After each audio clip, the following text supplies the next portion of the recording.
ایک دوسرے کو اخلاق کا سبق پڑھائیں، دلوں کی نرمی کا درس دیں، تھوڑی سی کوشش کریں جس سے ہمارے گھر بچ جائیں۔ اگر کسی بد اخلاق کو با اخلاق کر دو گے نا، اس کی بیوی سکون میں آ جائے گی، اس کی ماں آرام سے سونے لگے گی، اس کا باپ کہے گا وہ حد ہو گئی، میرا پتر ٹھیک ہو گیا، تمیز سے بات کرنے لگا ہے۔ بچے پریشان ہوتے ہیں، بچے، میں بیٹھا تھا کھانا کھا رہا تھا گھر میں، تو میرے گھر والے کہنے لگے مدرسے کا کوئی بچہ باہر ہے، بڑا سخت رو رہا ہے۔ میں نے کہا بلاؤ، کسی استاد نے ڈانٹ دیا ہوگا، تو بچہ میرے پاس ہے تو اس کا وجود کانپ رہا تھا۔ میں نے کہا پتر کیا ہوا؟ کہنے لگا پیر صاحب میری امی تے ابو کار فیر پہ لڑتے نے، کرو فون آیا ہے۔ تو میں نے کہا بیٹا پریشانی کی کیا بات ہے؟ کہنے لگے بڑی سخت لڑائی ہوتی ہے، میرے والد میری اماں کو مارتے، پھر ہم سارے بہن بھائی نا چار پائیوں کے نیچے چھپتے ہیں۔ تو وہ دور ہے، اس وقت تو 1.5 گھنٹے کا فاصلہ ہے، دور ہے میرا گھر، پر پتہ نہیں ہمارے گھر کیا ہو جائے گا۔ پیر صاحب آپ دعا مانگے نا، آپ دعا کریں نا، اس بچے کی کیفیت اور اس کے اوپر چھائی ہوئی آزمائش اور اس کے طبیعت میں، میں اسے دیکھ کے میرے آنسو نکل گئے۔ کچھ دنوں کے بعد میں نے اس کے باپ کو بلایا، میں نے کہا خدا کے بندے، تیری انا اور تیری بیوی کی انا اتنی سخت ٹکراتی ہے کہ تیری اولاد پیس کے رہ گئی، کاش تو رسول اللہ کی اس صفت سے آگاہ ہوتا کہ خدا کے بندوں کو معاف کر دو، اللہ تمہیں معاف فرما دے گا۔ کاش تمہارے اندر وہ کیفیات ہوتی، تمہارے بچے میلوں دور رہ کے بھی تڑپتے ہیں کہ جانے گھر میں۔ کیوں؟ اس لیے کہ گنجائش نہیں دلوں میں، کوئی اخلاقی تعلیم نہیں۔ ہم نے اپنے گھروں کو خود اپنے ہاتھوں سے اتنا آزمائش کا گھڑا بنا لیا ہے، لڑائیاں، جھگڑے، مصیبتیں۔ کیوں؟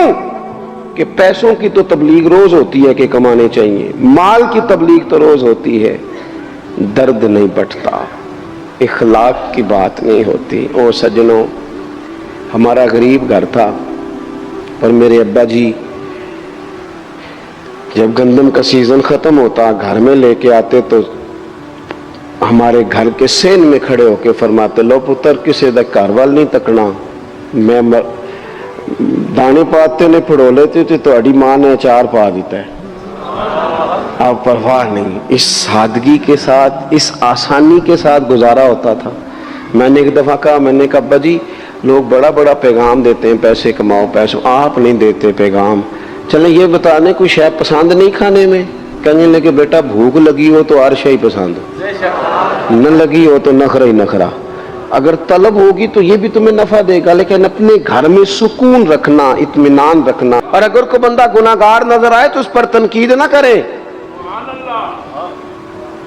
تنقید نہ کریں، مجھے صحیح بتانا دل پہ ہاتھ رکھ کے۔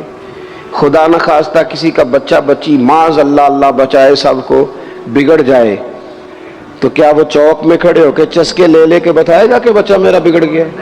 بولو سارے بولو جلدی سے۔ تو پھر پڑوسیوں کا بچہ بگڑا ہے تو پھر چسکے کیوں لیے؟ گلی میں کسی کی بیٹی سے معاذ اللہ خدا نہ خواستہ کوئی ایسی غلطی ہو گئی تو جگہ جگہ باتیں کی، تیاں سانجیاں نہیں ہوندیاں۔ اپنے بچے کے بارے میں جب تو کہتا ہے چھپ جائے بات، دیکھنا۔ حضرت سیدنا جنید بغدادی کہتے ہیں میرے ماموں تھے حضرت سری سختی، میں اپنے ماموں سے ہی بیعت تھا، انہی کی خدمت میں رہتا تھا۔ فرماتے ہم جا رہے تھے، ایک دن انہوں نے چھڑی پکڑی ہے، ایک ہاتھ میں مجھے تھاما، تھوڑا آگے گئے تو رش تھا، چند لوگ کھڑے تھے، تو حضرت سری سختی مجھ سے کہنے لگے جنید دیکھ تو صحیح رش کیوں ہے؟ تو میں گیا تو ایک نوجوان شراب پی ہے، معاذ اللہ نشے میں دھوت لیٹا ہے، ارد گرد لوگ کھڑے، اور وہ چونکہ پوری طرح اس پر نشہ غالب ہے تو اول فول باتیں کر رہا ہے، لوگ بھی اس کے ساتھ جو ہے وہ ہنسی مذاق کر رہے ہیں، اس کا مذاق اڑا رہے ہیں، رش ہے۔